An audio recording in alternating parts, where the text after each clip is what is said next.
হরে কৃষ্ণ। অজ্ঞানং তিমিরান্ধস্য জ্ঞানাঞ্জনশলাকয়া চক্ষুরুন্মিলিतं येन তস্मै শ্রীগুরবে নমঃ। মুখং করোতি বাচালং পঙ্গুং লঙ্ঘয়তে গিরিশাত্কৃপাতমহং বন্দে শ্রীগুরুদীনতারিণং। বাঞ্ছাকল্পতরুভ্যশ্চ কৃপা সিন্ধুভ্যেব চ পতিতানাং পাবনেভ্যো বৈষ্ণবেভ্যো নমো নমঃ। হরে কৃষ্ণ। রাধারানী ইউটিউব চ্যানেলের ধর্মকথা পক্ষ থেকে পুতুলরানী দাসী আপনাদের নিত্য যেমন ভাগবত শোনায়, আজকে বসে হিরণ্যকশিপুরের বধ এবং প্রহ্লাদকে রক্ষা করার জন্য ভগবান নরসিংহ রূপে আবির্ভূত হয়েছিলেন, তাই আপনাদেরকে শ্রবণ করাচ্ছি। তাই বৃহস্পতিবার নৃসিংহ চতুর্দশী আপনারা শ্রবণ করুন। নারায়ণ নমস্কৃত্যং নরস্যৈব নরোত্তম দেবীং সরস্বতী ব্যাসেন তৎ জয়মুদীরয়েৎ। হিরণ্যকশিপুর নিকট কিন্তু শ্রীহরি নিরাকার, নীরের স্তম্ভ মাত্র। তাহার প্রেম নেত্র কোথায় যে হরির দর্শন পাইয়া তিনি কৃতার্থ হইবেন? বরং প্রহ্লাদকেই মিথ্যাবাদী ঠগ ভাবিয়া তাহার আরও সহন হইল না। গর্জন করিয়া উঠিলেন, আচ্ছা, মিথ্যা বলিবার আর কিছুদিন চালাইবি রে দুষ্টু? আর কতদিন চালাইবি রে দুষ্টু? তোর মাথাটাই শরীর হইতে আলাদা করি, স্তম্ভ হইতে আসিয়া দেখি তোর ওই হরি কেমন আসিয়া রক্ষা করে। বলিয়াই তড়িৎ গতিতে খড়গহস্তে সিংহাসন হইতে নামিয়া দাঁড়াইলেন। কিন্তু পরক্ষণেই স্তম্ভ মধ্যে যদি সেই হরি থাকেই, তবে তাহাকেই আগে বিনাশ করি ভাবিয়া সবলে উহার উপর সশব্দে মুষ্টাঘাত করিলেন। তৎক্ষণাৎ স্তম্ভ মধ্যে হইতে প্রতিশব্দ শুনিতে পাওয়া গেল, আর সেই শব্দ ক্রমশ ভীষণ হইতে ভীষণতর হইয়া উঠিল, যেন এই বুঝি প্রচণ্ড কটাহ ফাটিয়া যায়। কর্ণরন্ধ্র বন্ধ করিয়া ও সেই দুর্বিসহ নিনাদ হইতে রক্ষা পাওয়া দায়। ভয়ে সকলের তখন জড়সড়, এমনকি ব্রহ্মাদি দেবগণ পর্যন্ত নিজ নিজ স্থানে ওই ভীম শব্দে প্রমাদ গণিলেন।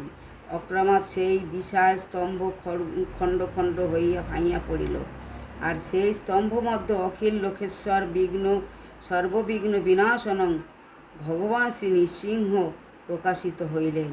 তখন শ্রী ভগবান শ্রী নৃসিংহদেব কি জয় জয়, ভক্ত বৎসল ভগবান কি জয় জয়, ভক্ত করো রক্ষা, ভক্তের করো রক্ষা, শ্রী নরহরি কি জয়।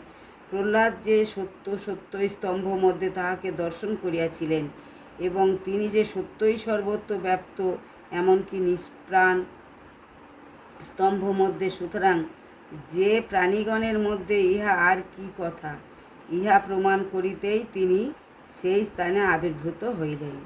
শ্রী হরিভক্তি বিলাসে 1445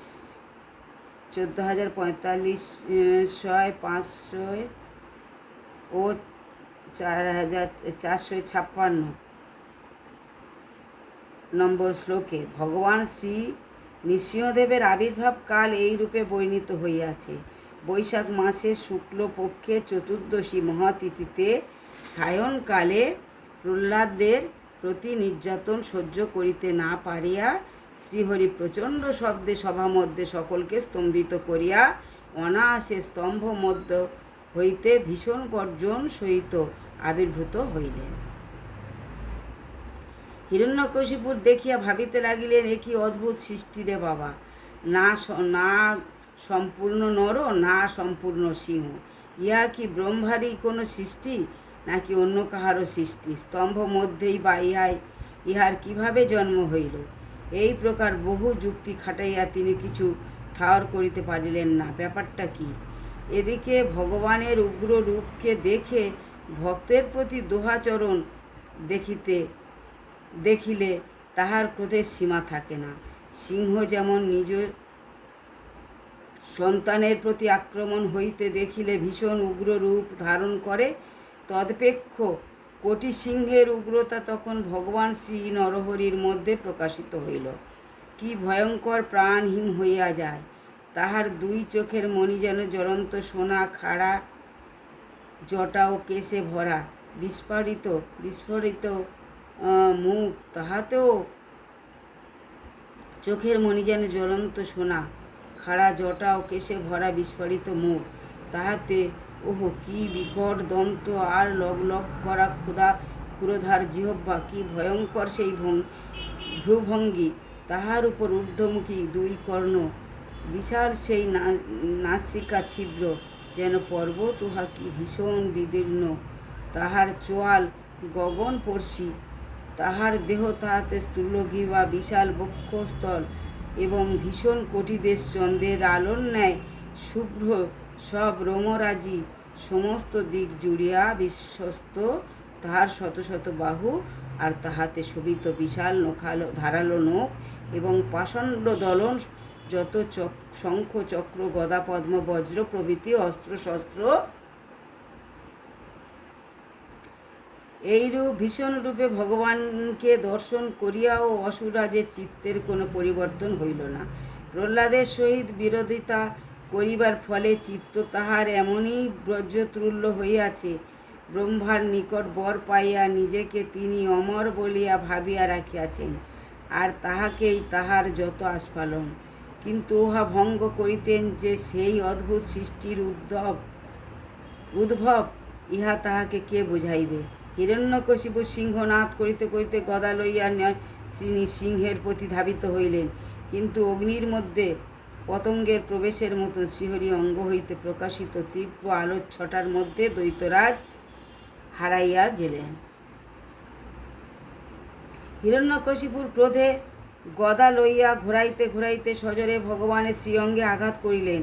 আর যাইবে কোথায়? গরুর যেমন মহাসর্পকে গ্রাস করে, সেইভাবে ভগবান গদা সহ অসুরটিকে মুষ্টি মধ্যে পাকড়াইয়া ফেলিলেন এবং তাহাকে লইয়া খেলিতে লাগিলেন, যেমন করিয়া গরুর সর্পকে লইয়া নিধন করিবার পূর্বে খেলা করে।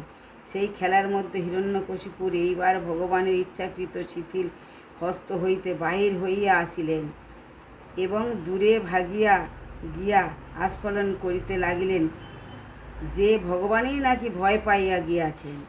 তাহার এমনই যুদ্ধ কৌশল। আর ওদিকে ভগবান শ্রী নৃসিংহ গর্জন করিতে করিতে দ্বার দেশে গিয়া অপেক্ষা করিতে লাগিলেন। কিছুক্ষণ বিশ্রাম করিয়া দৈত্যরাজ খড়গ ও ঢাল লইয়া সেই অকুরস্থলে ছুটিয়া গেলেন। বিনাশকাল যে তাহার উপস্থিত হইয়াছে, তাই কালের সেই হাতছানিতে তাহার না ছুটিয়াই বা কি উপায়।